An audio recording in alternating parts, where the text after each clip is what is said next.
सहवासामध्ये अनेक वर्ष काम केले, त्याच्यामुळे आम्ही भाग्यवान. आज साहेबांचा जन्मदिवस आहे आणि नक्की शिवसेना त्यांचा जन्मदिवस किंवा वाढदिवस असल्याचा त्यांचा हा प्रत्येक 23 जानेवारीला अगदी दोषात साजरा करत आहे. आणि त्या निमित्तानं बाळासाहेब ठाकरेंनी विचार द्यायचे.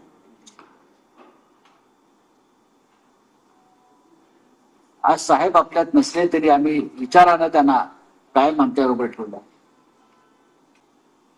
बाळासाहेबांचं स्मारक उभं राहत आहे.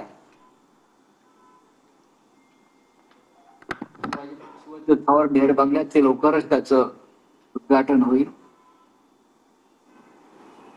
2026 पासून शिवसेना प्रमुखांचं जन्मशताब्दी वर्ष सुरू. 23 जानेवारी 2026 पासून शिवसेना प्रमुखांचं जन्मशताब्दी वर्ष सुरू होत आहे. आणि ते आपल्या सगळ्यांसाठी अत्यंत महत्वाचं. या निमित्तानं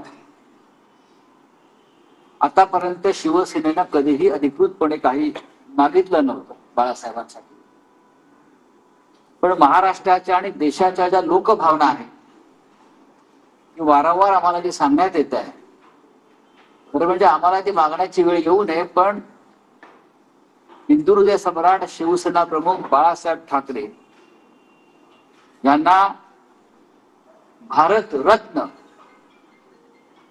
या देशाच्या सर्वोच्च नागरी किताबानं सन्मानित करावं अशी फक्त शिवसेनेची इच्छा नाही, मागणी नाही, तर तमाम महाराष्ट्रातल्या जनतेची आणि देशभरातल्या नव्हे तर जगभरातल्या हिंदूंची मागणी. आज किंवा कालपासून अनेक ज्या शिवसेनेच्या संस्था संघटना हिंदूंच्या संघटना आहेत त्यांनी ठिकठिकाणी ठराव मंजूर केले. हिंदू हृदय सम्राट शिवसेना प्रमुखांना भारत सरकारनं भारतरत्न या किताबानं सन्मानित करावं. खरं म्हणजे 12 वर्षात ही मागणी या व्यासपीठावर कधी झाली नव्हती.